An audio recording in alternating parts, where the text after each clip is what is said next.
This is The Blueprint with Andrea Smith. Thank you so very much for tuning in today. I am your host, Andrea Smith, and I have created this podcast so you too can build your wealth through real estate and business ownership. I have several decades of building wealth-generating assets, either real estate holdings or businesses. I am a wife, a mother of 5, and I cannot wait to get started building your wealth with you. I think the story came out as like this thing that we were trying to make sound almost when we were trying to listen, we were hearing the present. But when you started to talk about the path and how you got there, it started to make sense why you're passionate about what you're doing right now. And I think that's super interesting. So I want to start right there. Take me back to the time that you served in the military. So you're a veteran, and I think that's foundation one. But even before that, take me back to like, what was your mindset when you got out of high school and you're approaching the real world for the first time? Walk me through all of that up till the point where we got right here.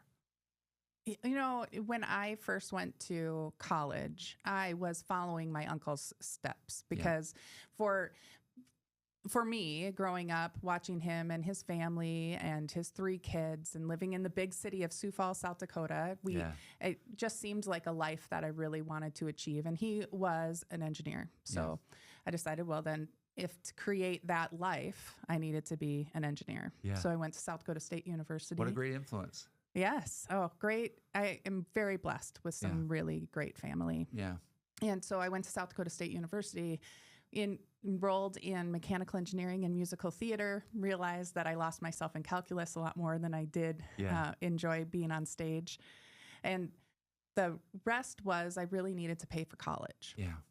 So my mom was always a big heart, working very tirelessly in the community as a social worker, and then at the time called the Developmental Center. And we grew up in the church. She also worked for the church at the time. At Custer Lutheran Fellowship. Okay, cool. I love that. So church was very important to you and your family. Yeah, Still is. It is our foundation. Yeah. It's the stories we grew up with. So whether you're reading, and for me, it's Christianity, regardless what books you're reading that actually establish your morality and where you're coming from and the things that pop into your head when you're struggling or we're going to talk a lot about that, aren't we? Or when you're receiving wonderful gifts, those are the stories that pop into my head. That's just where my foundation is. A lot of people have come from different locations or a lot of people come from different walks of life.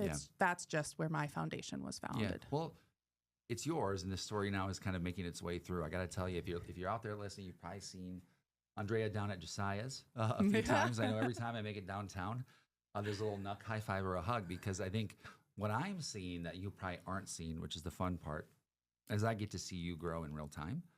And like, let's say it's about a month or 2 every time we get to see each other, right? Between run-ins, you are running at a clip it's not crazy. It's just, you can tell you're working the blueprint. I am. And I am working the blueprint. Okay, we're going to talk about this because here's the fun part. You guys get the blueprint, and this is not why you made it. It's sort of people are looking at you saying, "How did you do it?" Let's walk back. I want to walk back to the time you spent serving in the military. What was that job like? What was that work like? What was the stress like? Well, to circle back a little bit, the whole reason why I signed up for the military was that great influences of the people that I had the opportunity to interact with in the military. They recruited me. Okay. It's Smoke, General Corbett, Master Sergeant Carpenter, and Garnett. They were the people that drew me in. It was all about community. And it was something that I really needed in my life at the time. In addition to it helped me pay for college because my mom gave back to the community in so many ways. It didn't pay very well. Right. And so for all of those individuals that are choosing that calling in their life, talking about money or talking about wealth is not in the beginning of their forefront. So for me, growing up, creating a blueprint to wealth where money was less of a struggle was important to me. That's so important. It's so important.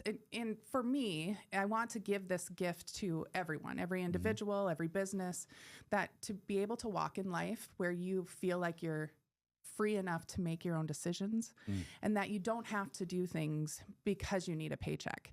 And I found myself in that situation multiple times, either as walking through life as a single mother and having to ensure that we have jobs that support our families in the right ways. That's a lot. And if it's not feeding your soul, or if it's not in line with you exactly, how do you manage through that so you're financially free enough to make the decision and make the jump into what you really are passionate about when you can? So that's what this blueprint is about. Yeah. Well, I think for me, the blueprint, learning in real time too, I'd be lying if I said that I'm not going to learn from this too, because you don't have to be a specific person with the title of this to benefit from this blueprint. This is a blueprint that, as we talk through it, I think you're going to learn a lot about Andrea's specific experience and how that parlays into industries that you're familiar with. But I don't even want to talk about that yet, because I don't want you to think that's all she does. You're on a mission, and I want to talk about this because a lot of people make courses, sell ebooks, have blueprints, have this. The hard part is activating it, I think. You've got a great idea. You've activated it. Mm-hmm. I want to talk about implementing it. So talk to me about, as you've worked with other people and you start to see them implement even just one segment of your blueprint, what's the one that stands out the most to you? And then we're going to dive into them. So just wait one more minute. We're getting there. What's the one where you said, this is where I see the mindset change? This is where I see a difference. What does that look like? When does it happen? For us who are major achievers, we're really striving to do the best for ourselves and for our families and our friends and our community. Those of us that are cut from that same cloth, at least my experience, I found that I needed to launch when I was giving everything to the business that I was serving at the time. And what I did wrong as an employee was that they hired me to do a certain job. And that job was X, Y, and Z. And I was giving so much that I was giving the whole alphabet to the business. And it would take away from my family. It would take away from the balance and take away from my time feeding into my spirituality and my community. Now as an owner, I also hire employees for a job. Yeah. And taking my own personal ownership from that is, if that person is doing more or different than the job that I hired them to do, it creates just a little bit of a paradigm shift. Isn't that it sounds so nice though, as a boss, to say, oh my gosh, they're overachieving, I love this person. But really, that doesn't usually lead to good outcomes, right? Usually I've seen it lead to frustration quickly, where people are overperforming and have high expectations of, now what? What's next? Yes. Or just frustration because the hopes of what they thought they could do and the reality of, here's your job, don't line up. Yeah. And that's frustrating as an employee, because you're like, I've got the right ideas. I know how to fix this. Mm-hmm. They're not listening to me. But really strategic, like how the organization's set up, would say that, no, they're not designed to just say, oh, we like your idea, let's run with it. Yes. When did that hit you? When, like, the moment, were you in your car, were you at home, and you were like, I know what I got to do? Maybe now is a good time to introduce that, the idea of the journey. Yeah. So I was working in a job that I was giving my everything to. Mm-hmm. I had 3 very small children. We were moving around a lot in order to pursue my career, but also support them in a way that I could support them. Yeah. And one of the caregivers to my children saw how hard I was working and stretching myself so thin that she wrote a handwritten note to me. Bailey, if you're out there. I kept the note, and I kept the coffee cup ever since. And it's that quote from the Bible, Jeremiah, where, for I know the plans I have for you, declares the Lord. Plans to prosper you and not to harm you. Plans to give you hope and a future.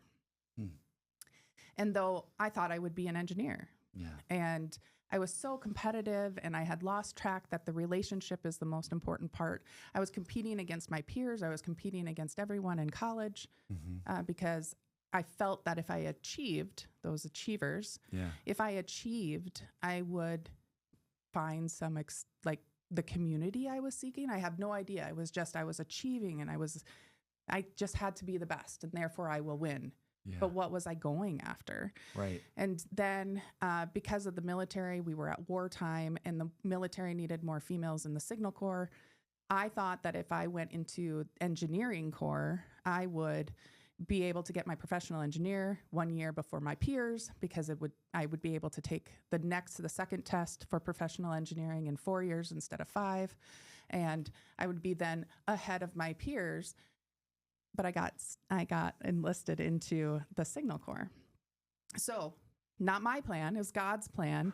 I end up getting exposed to all kinds of satellite communications. I was put into the into the staff and not leading large groups of people, which great for the leaders who understood my skill set and not the one that I thought I wanted, is that I work really, really well in small, high-performing teams. Yeah. And leading a mass group of people is not my strength. And so because of their perspective, they placed me in the place where I could be the most effective. But I struggled with that because everyone else was doing these other things. Yeah. Again, God's plan. Yeah. It's a recurring theme, by the way. Yeah, God's plan, not mine. And so then we're deploying satellite communication networks. We're redeploying large divisions back to the United States. Yeah. We are doing really big, complicated, strategic moves. And when on the personal side, I'm having to make decisions on dual military isn't working. My kids would suffer. Do I want to have someone else raise my children, or do I leave and take an opportunity with then a large general national contractor that, if I forget to say it later, I am so thankful to all the people that have brought me under their wing and taught me and given me opportunity. Though it's not where I stayed because God had a different plan for me, I really appreciate the opportunities and the ability to learn from them. So so you've been carrying that pretty strongly since then. I think it's hard for people sometimes. I'll use an example, right? Someone gets sober, they're excited, you know, and it kind of fades away, right? They're going to write a book, they're going to write a blog, they're going to get a YouTube channel. Oh my God, I got to tell everybody about it, right? 2 weeks later, life happens. You've been dedicated to not only talk to people about it, you're betting your future against it. You're implementing it in your business. Yes. We're going to get into it here because this is the unveiling of it, because now this is it in action, right? So I want to go through the basics of the blueprint. You cool with this? Can yes, let's do it. Okay, first and foremost, tell me the blueprint in 20 seconds. What is the blueprint? How can I benefit from it? And can I implement it today? Absolutely. Okay. So first, let's talk a little bit about mindset. We have to be prepared in order to take full ownership of our actions and our lives. Oh, that's all? You work with owners a lot. And I got to tell you, like I saw you when we were walking in the podcast, you were on the phone with your clients. Your job is to fix problems. And I think that takes, what I said to you, takes a certain kind of person to do that. What sets owner-minded representatives apart? Because you're taking ownership of that. You're not taking it personally. You're balancing it in the work. But that's where it all starts for you and the clients, is you have to have an ownership mindset, because you even said you have to own your home. You have to start there. Yes. What does that look like? When owners actually hire me to represent their interests, my heart's always in the right place to protect their interests. And sometimes the role that I take on is I get to be the friction, and they continue to get to be the friend with whomever else is on the team that there may need to be some friction. Right. So, and I gladly take that on, not because I like being unliked, but my heart's in the right place. And as long as we are respecting that the role that I'm playing, we're not always going to see eye to eye all the time, but I'm going to say and ask and do the hard things to ensure that we're protecting the owner's asset. We're enhancing the owner's ability to create a return on their investment. We are taking on, as an owner's rep, their financial stewardship of their assets and of their business if we're consulting on the business side. We're ensuring that we are making the right strategic choices to mitigate their risks in the future, or even on day one, depending on how old the asset is. And we are making sure that all of the stakeholders that are part of that team are in alignment and rowing in the right direction. How do you do that? So let's go through this list. There's 5 things that sets owner-minded representatives apart. I'm just going to read them out, and I want you to comment on each one, okay? Asset protection and enhancement. What does that mean? What do I need to do? Well, for example, each one of your real estate holdings will have a certain part or play a certain role in your portfolio of real estate. Show me that. As a client, we go in depth with your asset portfolio and how each one plays into the other. Okay. And we help guide and advise on if an asset should make a decision or look through a lens in a different way. One really quick example of that is you are having an asset that you've been operating out of. You don't know if you should sell it or if you should lease it. And we talk through the different iterations of the portfolio. If we can get it fully leased, keep the asset, but you still actually hold all the risk in that asset and the burden of the upkeep of that asset. Yeah, but you have the equity as well. You have the equity, but if today's money makes more sense to take that money and invest it in a more profitable asset, we run all of that with our customers, making sure that they have all the information to make educated decisions. Financial stewardship number 2. What does that mean? So we manage budgets. Construction and it's called the AEC industry, so architecture, engineering, and construction industry. It's super complicated. And as an owner, when you're building or renovating, you also have responsibility to that project. And most of the time, owners aren't construction or architects, and they don't know necessarily what their responsibility to the project is. An architect and a contractor don't have fiduciary responsibilities to your money. They are most of the time really reputable, integritous companies, but their main goal is to ensure that they remain in business. And you need representation as an owner's rep that understands your fiduciary responsibility and takes financial stewardship to manage your budgets, to have the right fights at the right time, to ask the right questions, to ensure that systems are put in place that you're protected. You're going to also avoid risks. So strategic risk management. Yes. You're going to be the lens that avoids mistakes. How, though? I mean, I'm going to make mistakes. I'm a business owner, right? Oh, yeah. So say we're building a very big building and an elevator goes down. Oh, I don't want that mistake. But I've been walking the project for 2 years. And from the moment the elevator started to the time of turnover, I knew that there was problems in that elevator from the very beginning. Yeah. I'm like strategic risk management is we're anticipating those problems. Yeah. So now that it's owner's responsibility, well, now I have documented supporting documents that we're going to make sure that we aren't at risk for a new elevator. Yeah. The things that nobody thinks about. And the interest part is really the part that gets me, is because you're right. Why would a bank look after my money? Why would an architect look after my money? Like, they want my money and they're good people, but they're not going to double check that everything was done correctly to the invoice. They're assuming it was done, and I would have said something if it wasn't. And these projects are big. These are 20, 30, 40, $50 million builds, sometimes even bigger. There's a lot of line items, right? A lot of cash is being dispersed every day to these builders. Seems chaotic. You're going to make that easier for me. It seems chaotic from the owner's view. Yeah. From those of us that have been playing in this market for a while, it's super complicated, but we've figured out the systems that work to control it. And then if you get an owner's rep on to hire the team in the beginning and negotiate the rules of the game. So there's different delivery methods that buildings can be built under, and there's different terms within contracts. We can ensure that the game is played in a certain way. Yeah. Ooh, I like that. So the game is like, respect the game, like you're in it, but you're making it easier for the people in a very confusing industry.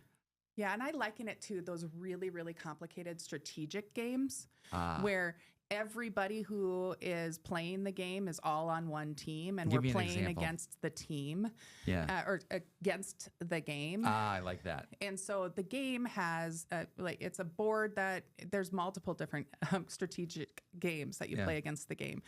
And they have a whole board. Maybe some of the board isn't visible to you yet, but each one of the pieces and parts of the team has their strength. Yeah. And when you go to that next part of the board to discover what monsters are there, vampires or whatever, strategic or space aliens against these really strategic games, when we encounter that next challenge, each strength member of your team either takes the lead or supports one another. Versus there's blaming and who's going to do it. It's very Correct. much planned out, road mapped out. So when you're hiring a really good owner's rep, they have figured out how to build a team based on the game you're playing.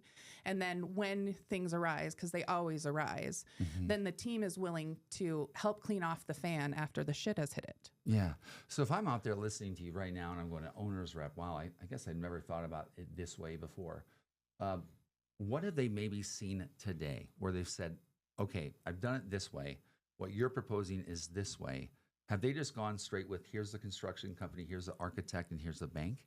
And there's no real in-between person? Yeah, usually. Wow. So I have an idea. I know I want it built. They go to a builder. Or I have an idea. I can't really get it on paper. They go to an architect. Sometimes those two stage gates then point to the bank. By the time it gets to the bank, the contractor or the architect have provided some sort of leverageable understanding of what the project will cost. The issue with not having the owner have their own representation is that even with that setup, the owner has parts of that budget that may not have been captured. Yeah, so you're right. It's one of the flags that you'll see if the team hasn't been fully assembled is that you'll see a project stall. So you've been trying to get something done for multiple years or for months, and then it just stalls. It's because you haven't created the full team that can get past that next hurdle. How do you get unstuck? Call you? Yes. I mean, for real, if I'm facing we this. are very good. So when I meet new people and they ask me what I do, because it's super complicated in a way, it's so easy for me to describe it like this. I'm an engineer by trade, so I learned primarily how to solve problems, and the rest of my career just taught me how to get shit done. Oh my gosh, you're hired. Yes. That's why the blueprint is there. In the sake of time, stakeholder alignment and systems optimization, I'm going to wrap those together. Stakeholder alignment is the most important part. If I'm looking at this, without that, everything is not going to happen. Yeah, there are some times, and I always recommend in the blueprint that you have an owner's performance requirements, or if on the personal side that you have a primary goal of where you want to be, just visualizing what are you trying to accomplish. And then if you have either a document or a set of documents that show where you're going towards, then you can make sure that everyone's rowing in the same direction. So that's really stakeholder alignment in the strategic game that we're playing against the game. That'll make sure that player A will attack alien in zone 5E or so whatever. These are all, it sounds like this is very much language that you use with clients. I mean, yes. And if they want, we can even play the games. I like it. You may as well have fun with it because it's very stressful, right? Real world implementation of all this. I'm jumping down to the, let's talk about how do we implement it, right? So how to evaluate and select an owner's representative. How do you do it? Where do you start? Well, give us a call. Yeah. Give us a call. We'll see if we're the right fit. Essentially, there's a few of us now that do this work. We are primarily focused on commercial projects and business owners. So we have the business consultancy component that'll ensure that you don't get into a debt prison, or we can reshake up your real estate holdings to make sure you're optimizing it. Aliens and debt prisons, and we've got aliens and it's the so fuzzy much fun. Monsters. I think in a few of my proposals, I've even said, and we will have fun. I like that. What are the red flags I should look for if I'm looking for an owner's reps? Like, don't work with this one. What should I not do? Okay, red flags for me is, and this is probably because of my history, is that we want everyone on the team to have a full understanding of their roles and responsibilities. If an owner's rep is saying that we're all going to get along and love each other and have a real kumbaya approach to this, most of the time that means that there will be so much contingency that the owner is going to be paying for everything. And I take it a little bit different approach. Yes, we will get along.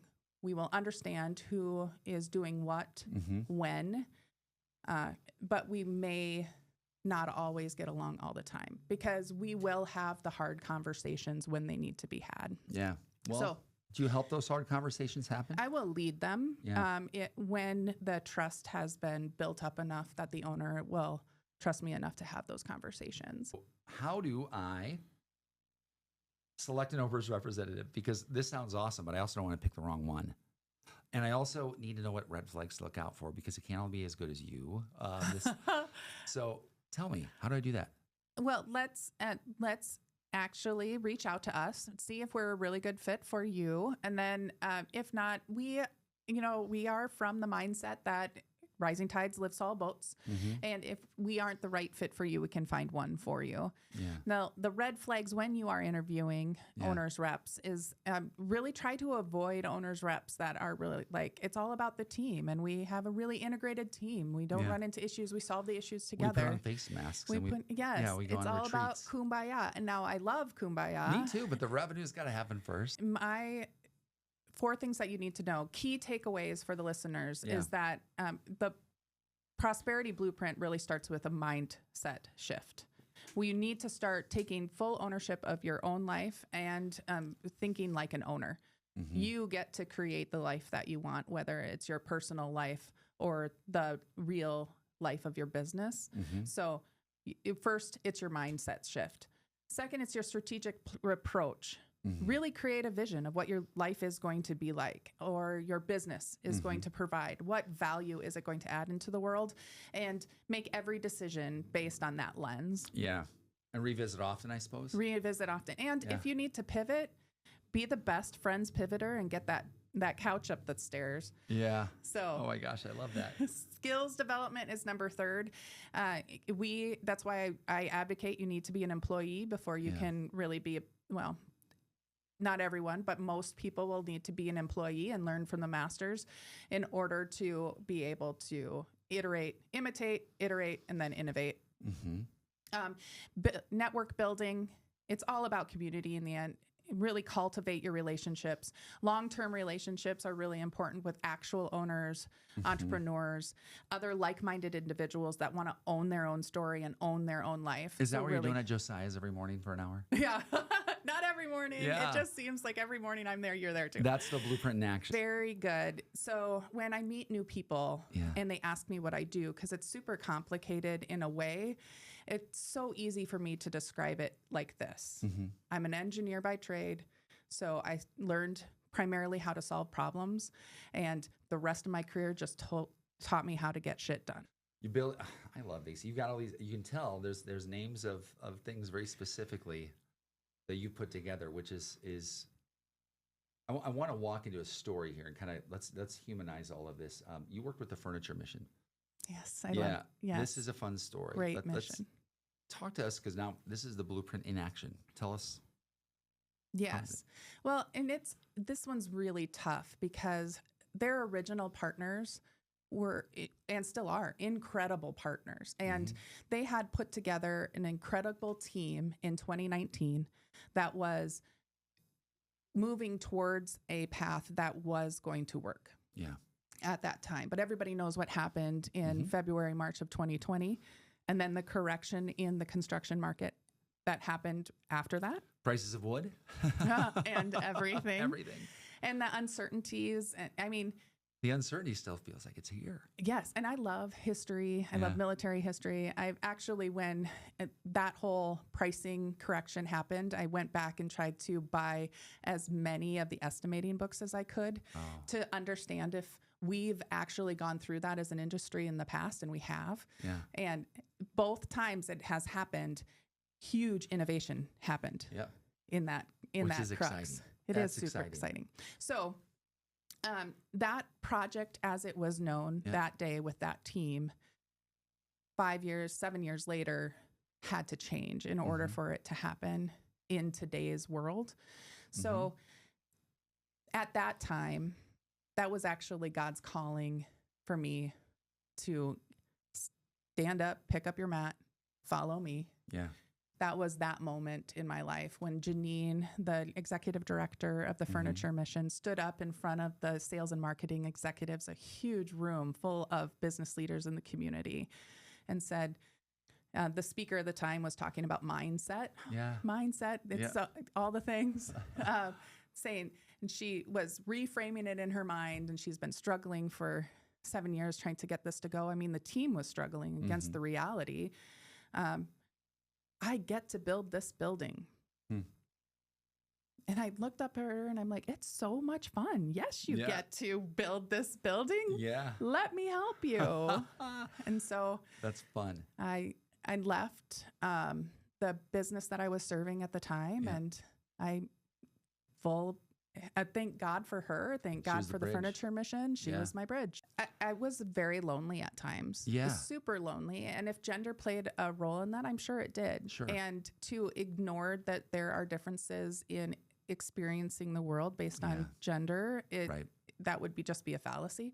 But now I've been able to reflect on that part of my life, and I really want to teach how to do it a bit differently, because though differences, that is where our real power is. Our power is when the people who are creating teams can see any problem or any opportunity as from all different kinds of angles to ensure that we're getting to the best possible solution. So those differences actually are the superpower. Thank you so much for listening today to this episode of The Blueprint with Andrea Smith. If you found anything in this episode valuable, or something that you would like to share with a friend, or you would just like to support my work in creating more content for your awareness in these industries, please like, share, or subscribe.